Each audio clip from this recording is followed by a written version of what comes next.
నమస్తే. నేటి నా మంచి మాట.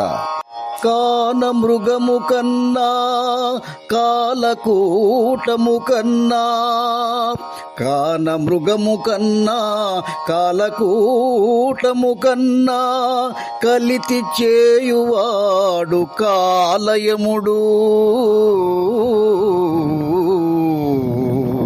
కలితి చేయు కలుని కనిపెట్టి పని పట్టు, కలితి చేయు కలుని కనిపెట్టి పని పట్టు.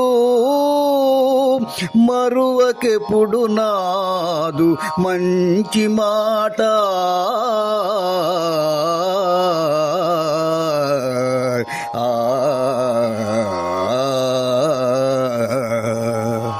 మిత్రులారా,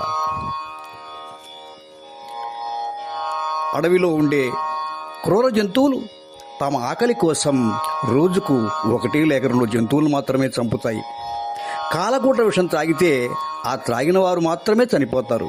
కానీ మనం రోజూ ఉపయోగించే ఆహార పదార్థాలలో కలపకూడని విష పదార్థాలు కలపడం వలన ఆ పదార్థాలు వాడిన వారు అనేక రోగాలకు గురై చనిపోవటం మనం చూస్తున్నాం. ఇలా చూస్తే అడవిలో క్రూర మృగాల కన్నా కాలకూట విషం కన్నా కల్తీ చేసేవాడే అత్యంత ప్రమాదకారి.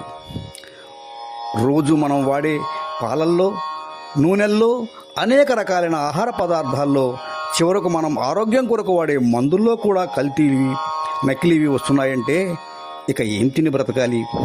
వినియోగదారుడు ఆరోగ్యంగా ఉంటే మరలా వస్తాడు, మన సరుకులు కొంటాడు అనే ఆలోచన లేకుండా ఆ రోజు వచ్చే లాభాలనే వ్యాపారస్తుడు ఆశిస్తున్నాడు, ఆలోచిస్తున్నాడు, ఆచరిస్తున్నాడు.